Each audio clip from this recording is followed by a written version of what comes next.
Welcome to this series of introductory lessons related to the time value of money. My name is Brent Pritchard. I teach college finance courses, and I'm here to help you grasp this all-important concept. This introductory series is designed to help you learn how to apply the mathematics of finance in less than a month, provided you commit to one or more lessons a day. It's that easy. Acquiring the hard skill that is the mathematics of finance does not need to be hard. I hope you enjoy this fun new take on this age-old concept. And after you've done that, please consider telling your friends about this channel, TVM Rules, and the book, Would Your Boomerang Return, also known as the Boomerang Book, that made it possible. I always start class with a quote, so here we go with the quote of the lesson. Time is money, says the proverb, but turn it around and you get a precious truth. Money is time. The focus of this lesson is the relationship between the variables PMT and uppercase N. A PMT payment is frequent and even or level in terms of amount and timing. It's an annuity. Here's a disclaimer. I do not use begin mode on my financial calculator. In fact, I've scratched out that button. And if you don't know what that is, good. Don't even look into it because it will mess you up. I like that I can tell you that uppercase N will always represent the number of consecutive payments for an even annuity that are subject to the same true investment yield and the same time span in between payments on the timeline, regardless of when the first payment is made. Begin mode is inconsistent with that definition as it relates to the building block future value of an ordinary annuity equation, since its version of N considers the number of consecutive payments less 1. The amount of the even annuity payment would need to be added manually to determine the future value of an ordinary annuity. Let's talk briefly about the timeline before drawing a couple. A timeline is essentially a string of one or more lowercase n's. Remember, lowercase n can be thought of as the time span in between periods or payments on the timeline. Sometimes there will be one investment period represented on the timeline, i.e. it will be the same as the total investment period. Other times that won't be the case. And you're in luck because we'll be considering such a situation as we work through the real world example. Here's the real world situation we'll be analyzing in this lesson. I want you to notice a couple things first. Notice how the word payment is nowhere to be seen on this slide. While the word value is used, you need to figure out which value key you'll be using, and it's not always what it seems. So let's work through this real world example. Before I draw the trusty TVM wallet, I want to point out just a couple things. It's important to be able to interpret the output from one or more of the 5 primary TVM financial calculator keys. Of the 5 primary time value of money keys on your financial calculator, all but uppercase N represents one or more of the building block time value of money equations. You'll see what I mean as I use parentheses within the third window of the TVM wallet to solve this real world situation. While not original in the sense that it isn't a creative work like all the components of the TVM formula, which are described in the book, Would Your Boomerang Return? This may be the first time you've been presented with such a connection between the 5 primary TVM keys on your financial calculator and the building block time value of money equations. So let's start with the TVM wallet. We're going to draw it here, and that'll get us going. This is a 2-step operation that we're going to need to perform to answer this question. So I'm going to stack it here. 2 TVM wallets on top of each other. This is the first, and then this is the second. I'm going to write in the 5 primary time value of money variables or inputs, those keys on your financial calculator. And we'll start with the first wallet up top, and then we'll move on to the second one, because there is an intermediate operation that needs to be performed here to answer this question. So we're going to visualize in the first TVM wallet window. We're going to do a little drawing. 1, 2, 3. This is abridged here. So the payments start 3 years from now. And they continue. There are 10 of them. The first thing that we need to do is figure out how we're telling time on this timeline. So we know that we're dealing with an even payment. So we've counted the money. I guess that's the first thing we need to do. Now we need to figure out how we're telling time on the timeline. So we fill in the blank. What's that time span in between period markers? It's an annual time span. So we're going to put an A down here in the subscript for N to remind us that that's how we're telling time. Only a true annual investment yield will work, and that's good because that's what we were provided with, 5%. Now again, in my trusty HP12C, I need to key in the percentage for the true investment yield. Your financial calculator may be different. We are dealing with an even payment stream here. So $3,000 is keyed in for the PMT payment. But what are we solving for? We're trying to figure out the present value as of today of this $3,000 annuity. So there are 10 $3,000 payments. So the first thing that we need to do, this is the intermediate step I was talking about, is to solve for the present value of an ordinary annuity. And I'm going to draw a rectangle around that. That's as of time period 2. And then finally, we're going to solve for the present value. So we circled that because that's ultimately what we're solving for.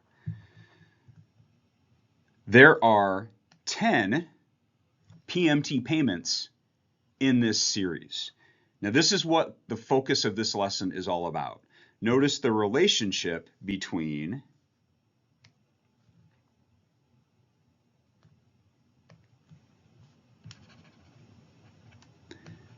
PMT payment and N. There is a relationship between these two variables as I teach the time value of money.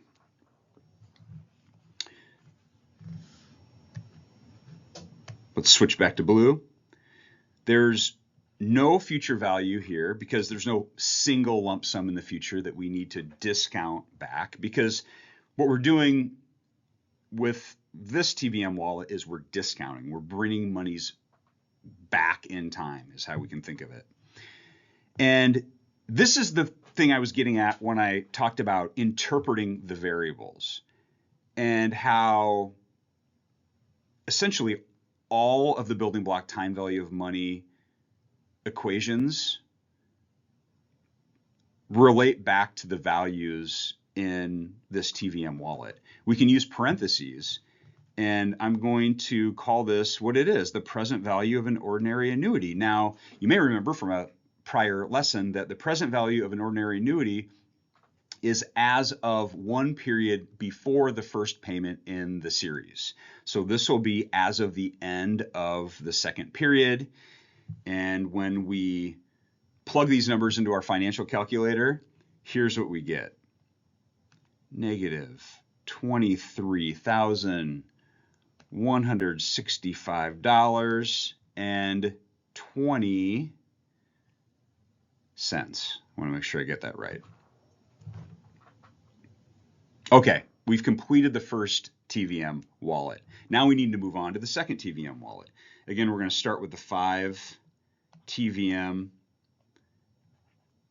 calculator keys because the TVM wallet is meant to be used in conjunction with your financial calculator. We know that we're telling time with annual time span. That hasn't changed. It could, but it hasn't changed.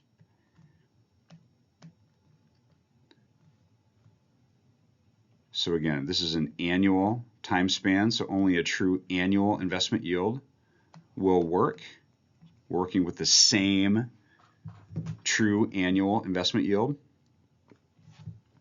Now here we don't have an annuity.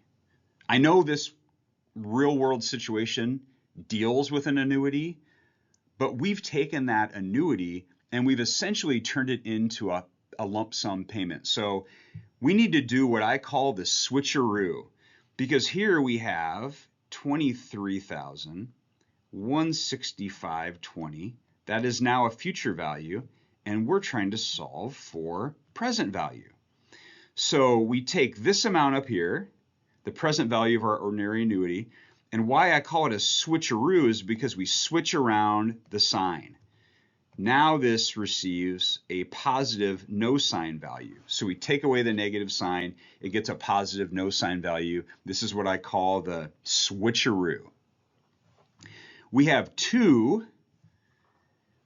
discounting periods now in this TVM wallet, and we want to solve for the present value. And when we solve for the present value, we get $21,011.52. Now, before we move on to the double check, I just want to come back to this hypothetical idea. Remember that the third window, so this is the third window here with PV, PMT payment, and FV, the third window of the TVM wallet is reserved for the different kinds of payments. An annuity calls for a frequent payment that is even or level in terms of amount and timing. We've talked about that before. It's worth mentioning again.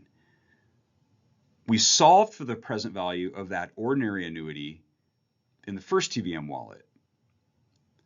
But this question asks us to solve for the value, the current value, the present value as of today.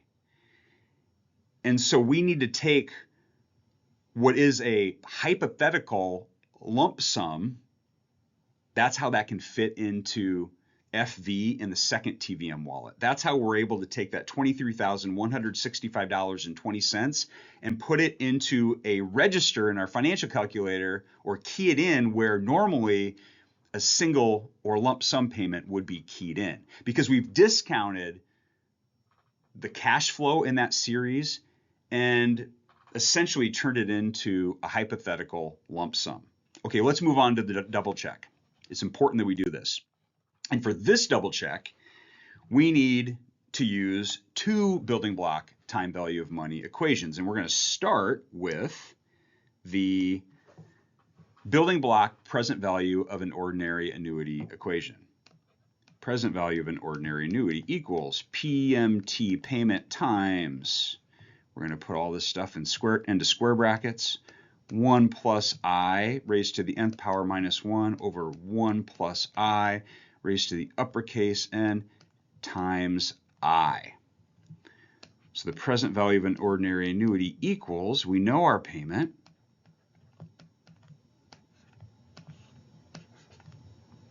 let me make a little more room here because we have two equations we need to work through. There are 10 of those payments. Again, I'm going to go back just because I did it last time, and I'm going to change the color slightly here, and I'm going to say there is a relationship. Yes, there is. The way that I teach this, there is a relationship.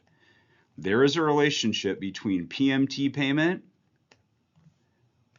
and N.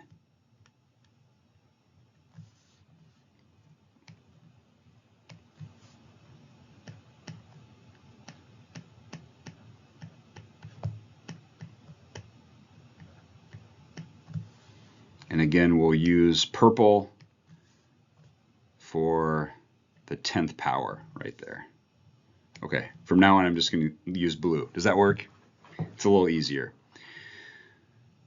So we get, when we solve, when we plug the numbers, we work the math, we get for the present value of this ordinary annuity $23,165.20. Okay, there we go. Step one, Now we need to move on to what essentially is the second TVM wallet that we worked through. And we'll be using the building block present value equation. Present value equals future value over 1 plus I raised to the uppercase N. PV equals $23,165.20. Give a little more space there because we're just simply working this down. Over 1 plus our true investment yield, which is an annual investment yield because we're telling time annually. Now N takes the value of 2 because we need to discount this $23,000 and change number back 2 periods in time to determine the present value today. And the present value is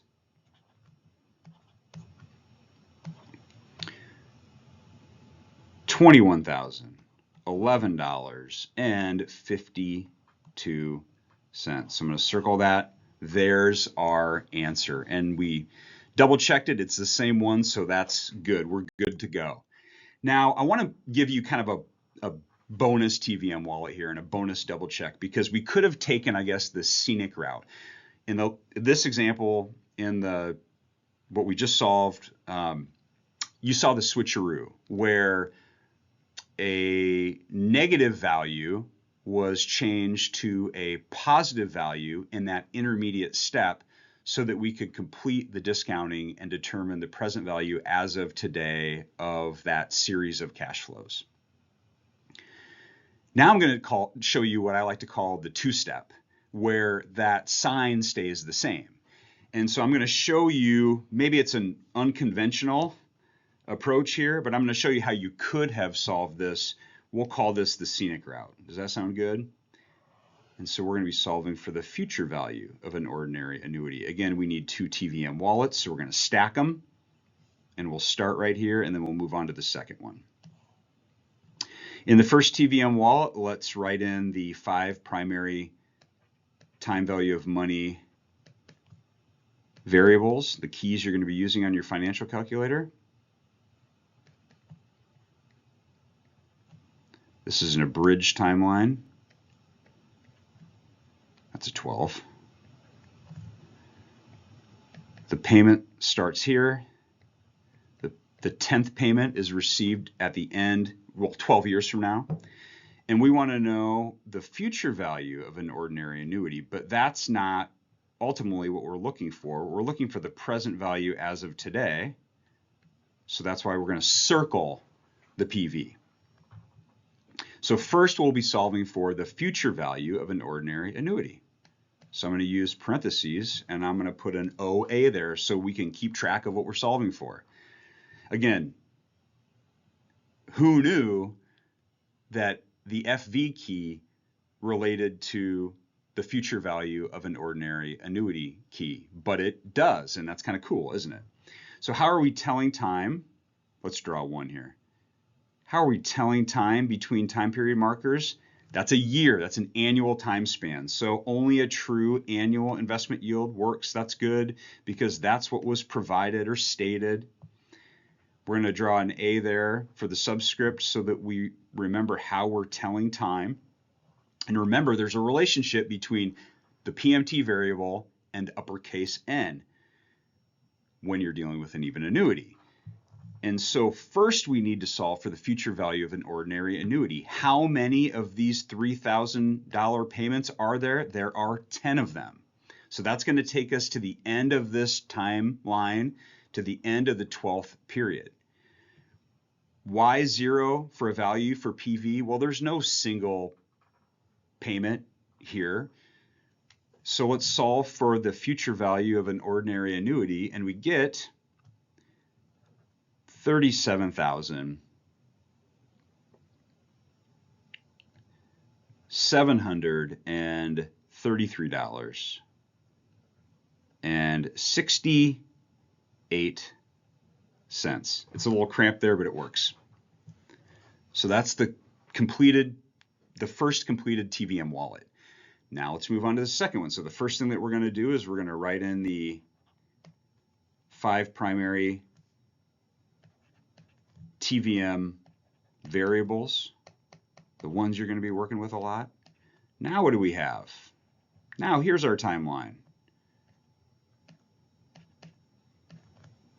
We've got 37,733.68 out here 12 years from today. How we're telling time is the same. That's an annual time span. That hasn't changed. The true investment yield hasn't changed. It could, but it hasn't. So we've got the same assumption.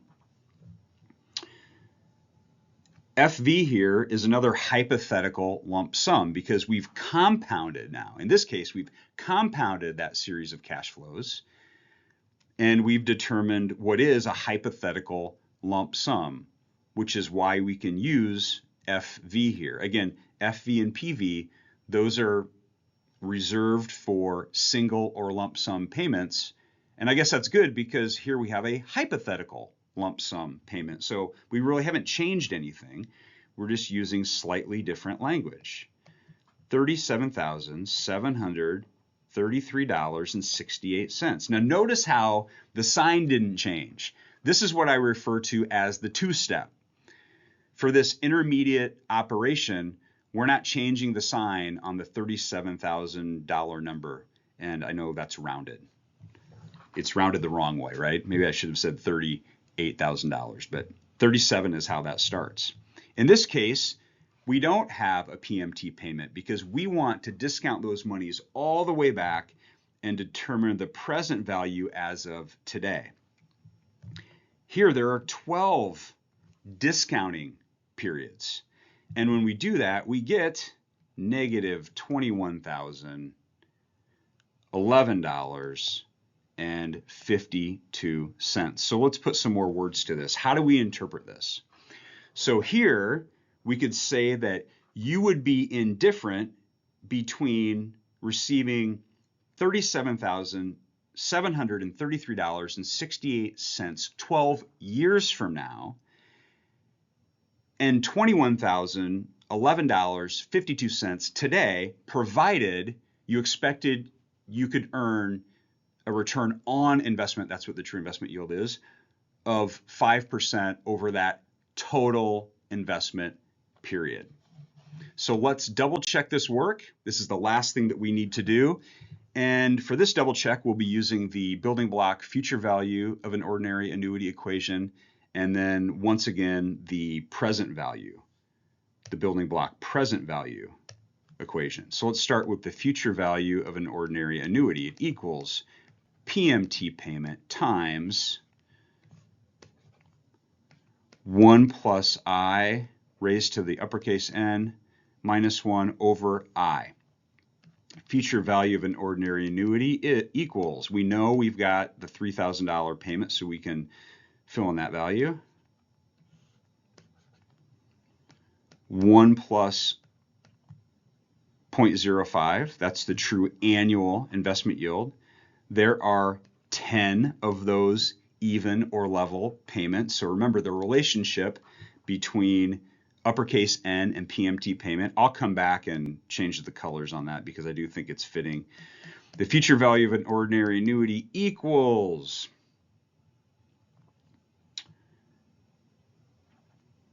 $37,733.68. Now I'm going to change the colors because I think it's kind of good to do so you can see that.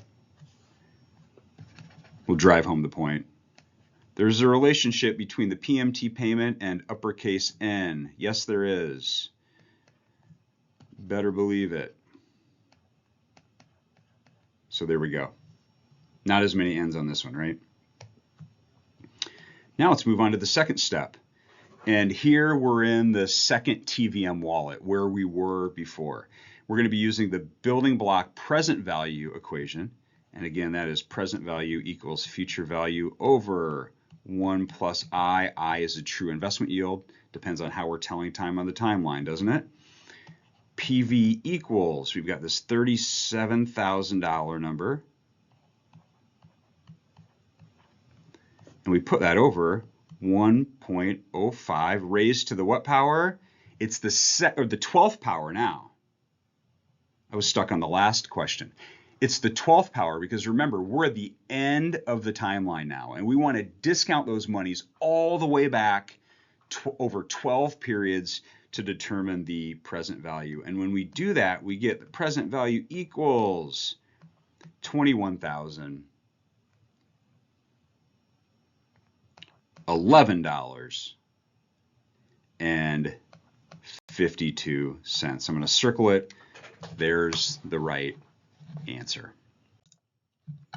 So that's a wrap. If you like what you learned in this lesson, please consider telling your friends about this channel, TVM Rules, and the book that made it possible. The first of its kind user manual that is the how section of Would Your Boomerang Return is made possible because of simplicity related to the TVM rules, consistency among the improved building block time value of money equations, and connectivity through the TVM formula that culminates in the three-step systematic approach. If you haven't purchased your copy yet, all the important information on this all-important topic is gift-wrapped within the cover of Would Your Boomerang Return. Until next time, enjoy the gift that is the present.